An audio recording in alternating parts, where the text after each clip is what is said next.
안녕하세요. 신우 때문에 골치가 아파 죽겠는 30대 여성입니다. 막무가내 신우 때문에 새언니 볼낯도 없고 하지만 덕분에 시부모님하고 안 보고 살게 되었으니 이건 고맙다고 해야 하는 건지 정말이지 생각할수록 기도 안 차네요. 일단 남편하고는 친정어머니 친구분의 소개로 만났어요. 정확히 말하면 제가 어려서부터 이모이모하고 따랐던 친정어머니 친구분에 먼족하죠. 오래전부터 둘이 참 잘 어울리겠구나 싶으셨다며 한번 만나보라고 하시길래 거절하기도 뭐해서 나갔던 자리였어요. 그런데 이상하리만치 첫 만남에서부터 말도 잘 통하고 그래서 시간 가는 줄도 모르겠더라고요. 그리고 이후로도 남편의 주도하에 저희는 몇 번의 만남을 더 가졌고 결국 3년의 연애를 하게 되었네요. 그런데 남편과 진지하게 결혼 이야기가 오가기 시작할 무렵 남편 집안에 일이 생겼습니다. 바로 아버님께서 어머님이나 다른 가족들과는 상의도 없이 퇴직금 전부를 신종코인에다가 투자를 하신 거였죠. 어머님 말씀으로는 아버님의 퇴직금이 남편의 결혼자금이기도 했다는데 그러니 참으로 난감한 상황이 아닐 수 없었어요. 그걸 감안하고 결혼을 하자니 저희 친정 쪽 부담이 이만저만이 아닌 상황이었고 그렇다고 결혼을 미루자니 솔직히 몇 천만 원이나 되는 돈이 언제 다시 모일지 누구도 장담할 수 없었으니까요. 하지만 결국 저희는 처음 아기가 나왔던 대로 결혼을 진행하게 되었습니다. 부족한 건 부족한 대로 그렇게 시작해보자고 둘이 힘을 합쳐 살면서 하나씩 메꿔나가보자고 그렇게 결심을 했었거든요. 그리고 친정부모님의 이해와 배려로 저희는 친정부모님 건물에서 살림을 시작했습니다. 주로 대학생이나 혼자 사는 직장인들에게 월세를 주던 방이라서 사이즈 자체가 크진 않았지만 그래도 저희 둘이 신혼집으로 쓰기에 아주 불편한 정도는 아니었어요. 게다가 어쨌든 저희 신혼집이 되다 보니 친정부모님이 안에 싹 새로 도배도 해주시고 신경을 써주셨지요. 한편 결혼 당시 남편은 직장을 다니는 회사원이었던 반면 저는 친정어머니 그리고 새언니와 함께 반찬 가게를 하고 있었어요. 원래 저는 대학 졸업 후 남편과 마찬가지로 평범하게 직장 생활을 하던 회사원이었는데 친정어머니가 그 무렵 갱년기 때문이셨는지 많이 우울해하셨거든요. 그리고 그런 어머니께선 평생을 전업주부로만 사셨던 게 후회가 되신다며 이제라도 당신이 뭘 좀 할 수 없을까 하는 고민을 하고 계신 눈치셨지요. 그런데 그 당시 저도 월급은 박봉이었던 데다가 제 적성에 맞지도 않는 일을 하다 보니 하루하루가 고역이었거든요. 그래서 지금 생각해보면 정말 대단한 객기 아니었나 싶은데 친정어머니께 같이 반찬 가게를 해보자 했습니다. 친정어머니 손맛은 이미 주변에 아는 사람들은 알아줄 만큼 좋았고 저는 경영학을 전공했다 보니 왠지 가게 관리 정도는 할 수 있을 거란 자신감이 있었거든요. 그래서 그렇게 저희 모녀가 일을 저질러 버렸네요. 그리고 타이밍 좋게 당시 친정부모님 건물 1층에 작은 공실이 하나 있기도 했고요. 아무튼 그리고 한 1년쯤 지나 친정오빠가 결혼을 했고 얼마 지나지 않아 새언니가 자기도 반찬 가게 일을 같이 하면 안 되냐고 물어왔어요. 새언니는 당시 학원 강사로 일하고 있었는데 워낙 교육열이 심한 동네에서 일을 하다 보니 하루가 멀다 하고 학부모들의 민원에 시달렸다고 들었습니다. 어쨌든 처음엔 솔직히 새언니랑은 같이 일은 하고 싶지 않았어요.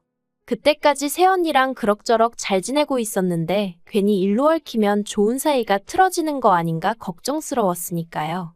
그런데 그 무렵 저희 가게가 온라인 판매까지 시작하면서 장사가 제법 되고 있었거든요. 그러니 친정어머니께선 어차피 한 명 정도는 더 있어야 하는데 하고 싶다는 사람을 두고 생판 남을 데려오는 것도 새언니 입장에선 서운하지 않겠냐 하시며 애둘러 새언니의 합류를 허락하셨습니다. 그리고 친정어머니가 허락하셨으니 더는 제가 왈가왈부할 상황이 아니었죠. 그래서 그렇게 셋이 장사를 하게 되었는데 다행히 새언니랑 저랑 죽이 워낙 잘 맞아서 지금은 친정오빠도 황당해할 만큼 가깝게 지내고 있어요. 하지만 어째서인지 제 신호하고는 도통 가까워질래야 가까워질 수가 없었습니다. 처음엔 단순히 저희가 사는 곳이 너무 머니까 그래서 자주 볼 수 없으니까 어쩔 수 없는 거라고 생각했어요. 그런데 시댁에서 차로 3시간쯤 걸리는 거리에 살던 신우가 시댁으로 이사를 오고 나서야 단순히 거리의 문제가 아니라는 걸 알게 되었네요. 이걸 어떻게 이야기를 시작해야 하나 싶은데 남편에게는 위로 3살 많은 신우가 있는데 저희가 결혼할 때부터 계속 이혼 얘기가 오가는 듯 하더니 지난해 기어이 갈라섰단 소식을 전해 들었습니다. 이혼 사유야 말해주는 사람이 없어서 정확힌 모르지만 언뜻 남편이 심해부더러 괜히 손이 욕을 해대는 걸 들었기에 막연히 심해부가 뭘 잘못해서 이혼했나 보다고 속으로 짐작만 할 뿐이에요. 실제로 양육권도 신우가 갖게 되었으니까요. 하지만 어째서인지 위자료는 못 받은 듯 했고 그래서 자기 친정 그러니까 저에겐 시댁에 들어가 살게 된 거죠. 여기까지야 뭐 딸이 친정엄마 집에 들어가서 산다는데 그걸 누가 뭐라고 하겠어요? 그런데 집이 워낙 작고 오래되었다 보니 신우가 갑갑함을 느꼈던 모양이에요. 언젠가부터 자꾸 저에게 저희 집에 와 있으면 안 되냐고 연락을 해왔거든요. 처음엔 너무 황당했어요. 제가 신우네 애 또래의 자식이 있어서 둘이 같이 놀게 할 것도 아니었고 남편은 출근하고 저도 저대로 반찬 가게에 매일같이 나가는 상황이었는데 그러면 말 그대로 집이 빈집인데 거길 와 있겠다고 하니 황당할 수밖에 없었죠. 그래서 집에 사람이 없어서 안 된다고 했는데 신우가 기껏해야 TV나 보다 가겠다며 통사정을 하대요. 애 데리고 매번 키즈카페에 갈 수도 없고 그렇다고 집에만 있으려니 계속 어머님 아버님하고 부딪혀서 숨이 막힌다면서 자기 좀 살려달라는 거예요. 그런데 그런 신우의 모습에서 우울증으로 고생하던 친정어머니 모습이 잠깐 보였고 그러니 좀 안쓰럽게 느껴지더라고요. 오죽하면 나한테 저럴까 싶기도 하고 그래서 어쩔 수 없이 갈 곳이 없을 땐 연락하라고 했어요. 그런데 그게 지금 생각해보면 제가 제 발등을 찍은 꼴이었네요. 처음엔 일주일에 한 번 정도였어요. 그리고 이제 와서 말이지만 아무리 그래도 남의 집에 오는 건데 하다못해 오렌지 주스 한 병 사들고 온 적이 없어요. 제가 주스 한 병 못 얻어먹은 게 서운해서 하는 소리가 아니라 주인도 없는 집 냉장고를 뒤져대기 일쑤였기에 하는 말이에요. 그리고는 매번 하는 말이 애가 너무 배고파해서 있는 거 대충 꺼내서 밥 먹였다는 식이었는데 애 때문이라곤 하지만 그래도 남의 집에 올 땐 밥은 미리 해결을 하고 오던가 어쨌든 차려 먹었으면 설거지 정도는 해놔야 하는 게 정상 아닌가요? 반찬은 있는 대로 꺼내서 다 먹고 그릇이랑 그릇도 다 끄집어내놓고 그리고 이런 일이 계속해서 반복되니까 그땐 저도 좋은 마음이고 뭐고 정말 짜증이 솟구치더라고요. 하지만 제가 더 화가 나고 불쾌했던 건 저희 집에서 잘 먹고 놀았으면 조용히 자기 집에 가면 되지. 괜히 저희 반찬 가게에 들려서는 이거 맛있겠다 저거 맛있겠다. 막말로 무슨 거지도 아니고 진열장을 보면서 맛있겠다 소리만 수십 번은 하는 거예요. 그래서 처음엔 새언니 보기도 민망하고 그래서 제가 집에 가져가서 어머님이랑 드시라고 공짜로 몇 개를 챙겨줬어요. 아니 근데 이것도 두세 번 반복되니까 나중엔 자기가 맡겨놨다고 착각이라도 한 건지 한 번은 오늘은 자기가 집에 빨리 가봐야 한다면서 미리 반찬 좀 챙겨놓으라는데 어이가 없더라고요. 그래서 네, 얼마니까 아래 계좌로 보내주세요 했더니 전화가 걸려왔습니다. 그리곤 저더러 문자 잘못 보낸 거 아니냐는데 제가 아니라고 지금까지 종류별로 다 드셔보셨으니 이제는 돈 내고 사드시라 했거든요. 그랬더니 난리를 치대요. 아무리 장사꾼이라도 그렇지 가족을 상대로 무슨 짓이냐면서요. 그래서 저는 뭐 땅 파서 장사하냐고 저도 먹고 살아야 할 거 아니냐니까 대해단하다며 비아냥거리곤 돈도 안 보내고 반찬 가지러도 안 오더라고요. 그리고 그렇게 신우랑 사이가 대면대면해진 지 석 달쯤 지났을 무렵이었습니다. 평소와 다른 컨디션에 설마 싶었는데 확인을 해보니 임신이더라고요. 그리고 임신인 걸 알아채기가 무섭게 입덧이 시작되었죠. 그렇다 보니 반찬 가게에서 일은커녕 아예 출입도 하기가 어려웠습니다. 그러자 친정어머니도 새언니도 저더러 무리하지 말라며 가게엔 나오지 말라 했고 저도 제가 나가는 게 오히려 민폐만 끼치는 것 같아 당분간 가게에 가지 않기로 했어요. 그런데 문제는 이 이야기가 신우에게 들어가면서부터였습니다. 알고 보니 신우가 아르바이트를 구하고 있었는데 제가 당분간 일을 못 나간다는 소리를 듣고는 자기가 저 대신 나가면 안 되겠냐고 남편에게 물어봤던 모양이에요. 그리고 남편은 평소에도 자기 누나한테 측은한 마음을 가지고 있었죠. 그걸 탓하진 않아요. 저한테는 이상한 신우일지라도 남편에게는 피를 나눈 하나뿐인 누나이고 그런 누나가 어쨌든 이혼까지 당하고 혼자 애를 키우고 있으니 오히려 측은하게 생각을 안 하는 동생이 있다면 그게 이상한 거 아니겠어요? 하지만 제가 하고자 하는 말은 아무리 신우가 안쓰럽다고 해도 반찬 가게는 엄연히 제 사업장이고 거기엔 저희 친정어머니도 새언니도 있잖아요.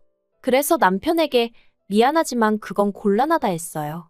내가 집에서 할 수 있는 일은 계속해서 할 거고 그래도 사람이 필요하면 사람을 뽑기야 하겠지만 그래도 신우는 여러모로 불편해서 안 된다고요. 그랬더니 남편이 어차피 저는 가게에 안 나가니까 새언니랑 저희 친정어머니의 의견이 중요한 거 아니겠냐면서 한번 물어봐 줄 수도 없냐는 거예요. 그래서 저도 남편이랑 더는 왈가왈부하고 싶지 않아서 알겠다고 했어요. 솔직히 어차피 새언니고 친정어머니고 제가 신우라면 얼마나 치를 떠는지 알고 있으니 좋다고 할 리가 없다는 확신도 있었고요. 그리고 아니나 다를까 무르나마나였죠. 친정어머니도 새언니도 어떻게 일을 같이 하냐고 아주 손사래를 치더라고요. 특히 새언니는 신우가 몇 번이나 진상 떠는 걸 자기 눈으로 봤었기에 아주 넌더리를 치대요. 그래서 저는 남편에게 물어봤지만 역시나 싫다고 하더라고 있는 그대로의 사실을 전했어요. 그런데 정말 남편은 도대체 무슨 생각으로 기대를 했던 건지 실망한 기색이 역력한 거예요. 어찌나 당황스럽던지. 그래도 남편이 이내 알겠다고 했고 그래서 그렇게 얘기가 다 끝났다고 생각했습니다. 그런데 황당한 일이 며칠 뒤에 벌어졌어요. 제가 정기검진 때문에 잠깐 병원에 갔던 사이에 신우가 반찬 가게에 찾아왔었던 거죠. 그리고 반찬 가게에 왔으면 조용히 반찬이나 사고 갈 것이지. 저희 새언니를 붙들고 왜 자기랑 일하기가 싫으냐고 물어보더랍니다. 문제는 그땐 저희 친정어머니도 잠깐 자리를 비우신 상황이라 새언니 혼자 있었는데 저희 신우가 그러고 나오니 새언니가 얼마나 놀랬겠어요. 그래서 새언니가 신우더러 자기는 할 말이 없으니 저하고 얘기를 하라고 했답니다. 그런데 저희 신우가 계속 집요하게 도대체 제가 자기 욕을 어떻게 했길래 무조건 싫다 하냐고. 그러면서 그쪽이 나랑 말이라도 몇 마디 해봤냐? 내가 뭐가 어때서 싫다는 거냐? 새언니 말이 그나마 같은 여자니까 버티고 있었지. 정말 소름 끼치고 무서웠다고 하던걸요. 그리고 이 일은 바로 저희 친정오빠 귀에 들어갔고 제 귀에도 들어왔죠. 친정오빠가 저희 남편을 불러서 이게 말이 되는 상황이냐고 지금 우리 집안을 얼마나 가짱게 봤으면 어떻게 사돈 내쫓아와서 그딴 행동을 하고 갈 수가 있느냐고 정말 불같이 화를 냈어요. 친정부모님도 이런 황당한 경우가 어딨냐 싶으셨다지만 이미 친정오빠가 한바탕 해놓은 만큼 나서진 않으셨고요. 아무튼 친정오빠가 남편더러 한 번만 더 이 비슷한 일이라도 있으면 이 정도로 안 끝날 거라고 한 번 두고 보라고 아주 엄포를 놓았습니다. 그리고 저희 남편은 그런 저희 오빠 앞에서 정말 내내만 할 뿐 고개 한 번을 제대로 못 들더라고요. 그런데 일이 이렇게라도 이쯤에서 끝났다면 얼마나 좋았을까요? 하지만 저희 남편은 남편대로 사고는 신우가 쳤는데 욕은 자기가 먹었다 싶었는지 그래서 그게 억울하기라도 했는지 시댁에 전화를 해서는 시부모님한테 아주 난리를 치더라고요. 저는 솔직히 남편이 그간 저희 친정부모님께 워낙 깍듯하게 잘해서 시부모님한테 그 정도로 화를 낼 거라곤 상상도 못했어요. 그런데 정말 한마디로 아주 악을 쓰는 거예요. 왜 자기 얼굴에 똥칠을 하냐면서 가뜩이나 장가올 때부터 뭐 하나 제대로 해온 것도 없는데 이렇게 사람을 쪽팔리게 만들어야 되냐고 아주 울분을 토하더라니까요. 그리고 그렇게 절규하는 남편의 모습이 어찌나 처절하던지 괜히 친정오빠가 미워질 지경이었어요. 사람을 혼내는 것도 좀 적당히 하지 그런 생각도 들고. 그런데 시부모님이 보이신 반응이 가관이었습니다. 그때 저도 남편 옆에서 스피커폰으로 모든 대화를 듣고 있었는데 어머님이 남편더러 저를 바꾸라시대요. 그래서 저는 솔직히 어머님이 신우 대신 저한테라도 사과를 하시려나 보다 싶었어요. 하지만 웬걸요. 제가 전화를 받기가 무섭게 어머님께서 네 새언니란 여자가 아주 생각이 짧은가 보다며 여자끼리 있던 일을 남편한테 꼰지르고 그런다고 네 오빠라는 사람은 남자가 돼서는 여자들일에 끼어드냐며 아주 이번 기회에 저희 집 식구들을 다시 봤다나요? 정말이지 무슨 말을 해도 말이 통하지 않는다는 게 이런 거구나 싶었어요. 그래서 어머님 말씀이 다 끝났다 싶을 때 다 하셨냐 묻곤 어머님이 어이없어 하시면서 다 안 했다 하시길래 그럼 계속하세요 하니까 저더러 싸가지가 없다대요. 그리고 그땐 저도 짜증이 나서 전화 끊겠습니다 하고 끊어버렸죠. 옆에서 남편도 다 듣고 있었는데 자기도 어이가 없는지 한숨을 내쉬었다 탄식을 했다가 저더러 자기가 정말 뭐라 할 말이 없다며 미안하대요. 그래서 남편한테 앞으로 우리 집에서 있는 일은 시댁에 전하지 말라고 했어요. 할 얘기가 있으면 내가 할 테니까 당신은 하지 말라고요. 단, 신우에게 우리 새언니한테 사과는 똑바로 하라고 말하라 했네요. 그 사과가 이루어지기 전에는 나도 신우고 시부모님이고 다 없다 생각하고 안 보고 지낼 테니 그런 줄 알라고요. 그랬더니 남편이 알겠답니다. 그러면서 정말 저 볼 낯이 없다고 또다시 미안하다 하는데 괜찮다고 말해주기도 싫고 하지만 앞에서 울고 짜는 남편을 보고 있으니 마음은 불편하고 여러모로 성질이 나 죽는 줄 알았네요. 저라는 신우를 잘못 만나 곤욕을 치르는 저희 새언니한테는 너무 미안해서 정말 면목이 없었고요. 신우가 먹고 살기 힘든 건 안타까운 일이지만 솔직히 제 입장에선 신우도 그렇고 어머님도 그렇고 종로에서 뺨 맞고 한강에서 눈 흘긴다는 생각밖에 안 들었어요. 그리고 무엇보다 임신한 며느리한테 어머님은 그렇게 막말을 하셨어야 했을까 싶었죠. 그래서 이틀 뒤인가 어머님한테 연락이 왔는데 안 받았어요. 문자는 아예 읽지도 않고 지워버렸습니다. 그랬더니 남편이 넌지시 어머님이 저랑 애랑 잘 지내는지 궁금해하신다 그러길래 관심 끄시라고 전해드리라 했어요. 임신한 며느리한테 그런 막말을 퍼부으실 땐 뱃속 손주는 안중에도 없으셨던 거 아니냐고. 나도 그런 어머님한테 내 얘기할 생각 없다고 딱 잘라버렸죠. 그리고 저 2달 뒤에 출산인데 남편한테 어머님한테 병원이 어디고 그런 거? 입도 뻥끗하지 말라고 했어요. 애 낳고 나와서 어머님이 고시누고 보이면 그 길로 당신하고 이혼할 거니까 그런 줄 알라고요. 그랬더니 남편이 알겠답니다. 가끔 애가 무기냐? 왜 애를 내세워서 시부모를 조종하려 드냐 하는 얘기를 들으면 맞아. 애는 무기가 아니지 싶었는데 이게 막상 제 상황이 이렇게 되니까 애라도 내세워서 저도 시부모님한테 맞설 수밖에 없게 되네요. 정말이지 신우 한 사람 때문에 이게 다 무슨 상황인지 본인이 문제인 걸 본인이 알아야 되는데 말이죠. 아무튼 그래도 저는 솔직히 덕분에 시댁 안 보고 사니까 속은 편하고 좋네요.